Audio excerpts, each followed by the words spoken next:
All right, so now let's get into your speaking test. So part 1 will contain some general questions. Then part 2 is an extended response question.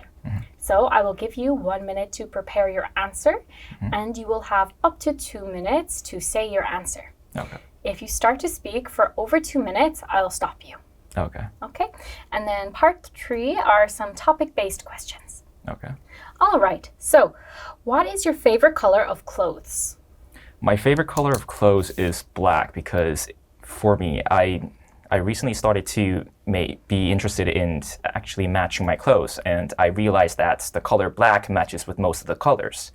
But I also tried to match other clothes with color of green, blue, but they seem like it doesn't really match that well. So I think any color that is related to black, like gray, white, are my favorite colors. But from those 3 colors, I think black is my favorite color. Okay.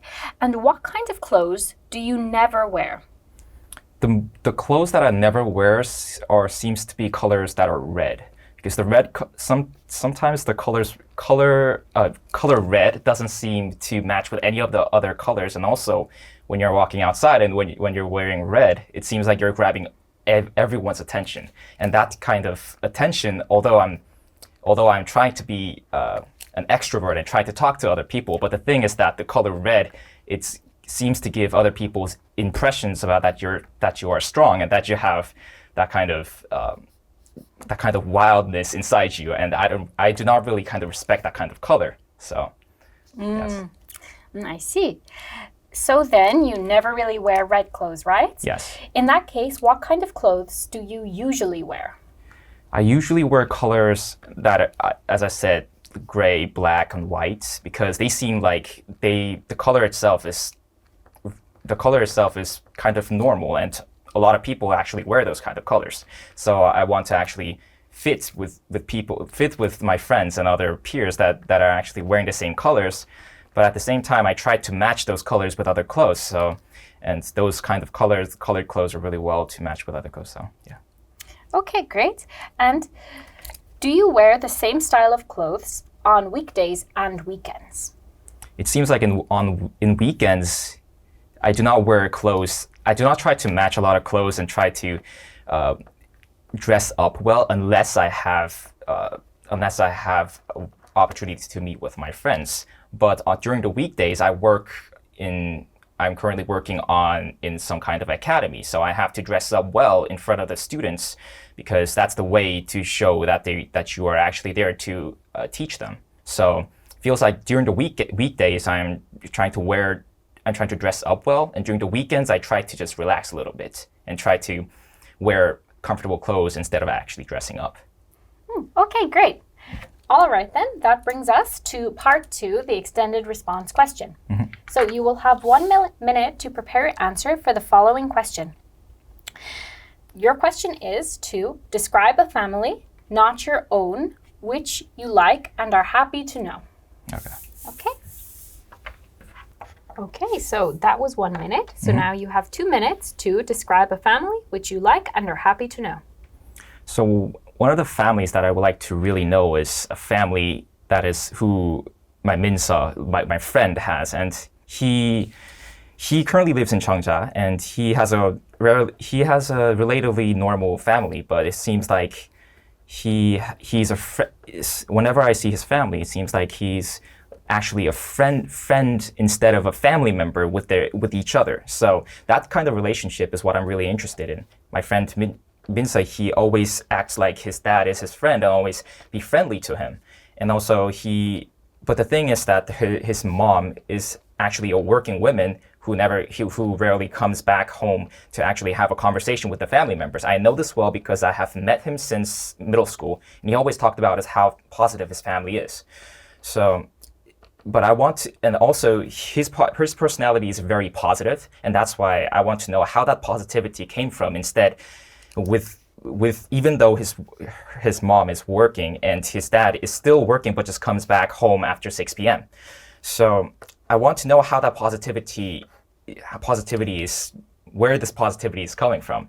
And because I basically think that families basically all the positivity that kids have are from the family, and what conversation they have, and what's like going to trips and all those kind of experiences is what makes people so positive. So this is one of the families that I really am interested in learning about. And yes. Okay, great. Thank you. All right, now let's move on to part 3, the topic-based questions, okay? So, who is usually the breadwinner in a family in your country? Could you explain what a breadwinner is? Oh, yeah. So, the breadwinner is usually the person in the family who brings home the largest amount of money or all of the money, depending on the situation. Okay. Could you please explain the question again, please? Yeah, sure. So, who is usually the breadwinner in a family in your country? Or, to rephrase that, who is usually the highest earner in a family in your country? In South Korea, my country, I think the breadwinner of most of the families are basically still male-oriented, because it feels like in all the businesses, they still think that women has their obligation to have children and have those kind of obligations. And it feels like men, they don't have the obligation, but they just have, and their sole objective is to actually care for the whole family. So this kind of stereotype is making South Korea a little bit more male-oriented and making male earn more than women. So I think fathers in most of the families in South Korea is still the breadwinner of the family. And I do think that this kind of phenomenon needs to stop with the help of government subsidies or any economic changes in South Korea. So, yes. Okay, great. And how do grandparents take care of grandchildren? My grandparents normally take care of me as like someone that they need to raise with strictness instead of making them more relaxed when you visit them. I do understand that, because normally people who has strong resistance or strong resilience to enduring the society is one who has tough skins, and that kind of tough skin is developed by their parents. And if your parents are a little bit more relaxed and giving you a lot of love, I think grandparents need to balance that out with giving a little bit more strictness to you. And I think, yes, this is how I think I was raised by although I'm raised by my family, I think I'm trained a little bit more strict by my grandparents. I see. Okay, and now on to the next question. What is the most important quality of parents? The most important quality that parents are supposed to have is I think it's not about giving good education or giving everything that the child needs. I mean, the child wants. So I think what parents need to do is give or supply them what they actually need instead of what they want.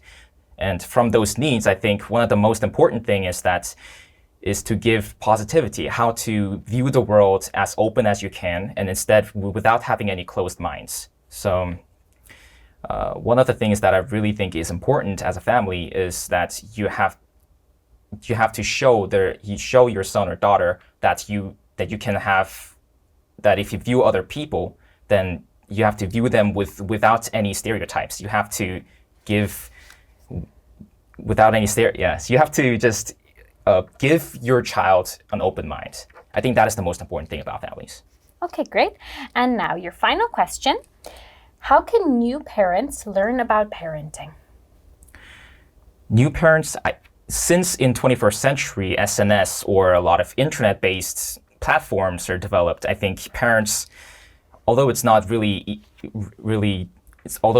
dangerous to take in everything from the internet, but I think it is really important to just take references from the internet and about parenting.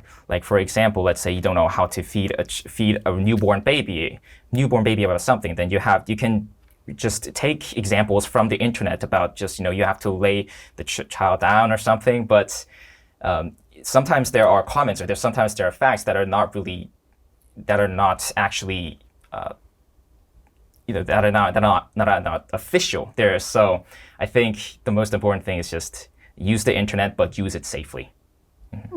Okay, great. So that brings us to the end of your speaking test. Now let's get into the feedback section. All right.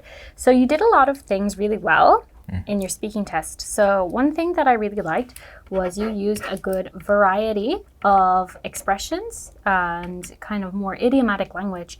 So for example, like you talked about like dressing up and,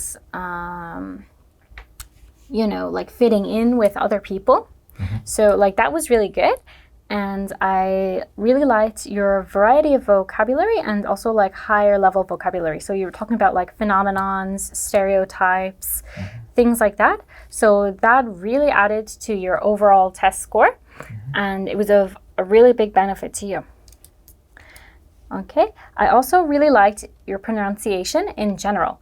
There was just one word which I noticed which could have been pronounced better. It was relatively. Relatively. Yeah, you said relatively, which is a very easy mistake to make, but I can appreciate that you're like maybe a little nervous, and it is the second part of the test which a lot of people generally find quite difficult, so I can really empathize with that. Thank you. Okay. Things that could be improved upon. I felt that when you got into your flow with the question, you did speak quite fluently and coherently, but sometimes you got maybe a little flustered, which caused you to hesitate and make some slips. Yes. Yeah. So I think that could be improved upon with further practice. So that would help you like decrease your nerves, okay? And as well, there were some small errors throughout your responses. So when you were talking about like grandparents, you said you were trained more strict, but we should change that strict into strictly. Strictly. Things like that. You also said your friend's mother was a working woman. Woman. Yeah. Yeah. So as you could see, like just some like small things here and there. But I did find quite a few of them throughout the test. Okay. And yeah. But overall, it was quite good. There were some pauses though, which would kind of affect the fluency portion of the score. Even though you did speak really well, there was just quite a bit of hesitation, and with the IELTS test, we are aiming to speak as smoothly as possible. Okay, so overall, I would give you a score of 8 out of 9 on the IELTS test. I think if you just practice more and get more comfortable with this kind of test, then you could increase your score to an 8.5 or even a 9, okay? So just focus on staying calm and collected, and your score will go up for sure. Thank you. You're very welcome. Have a great day. You too.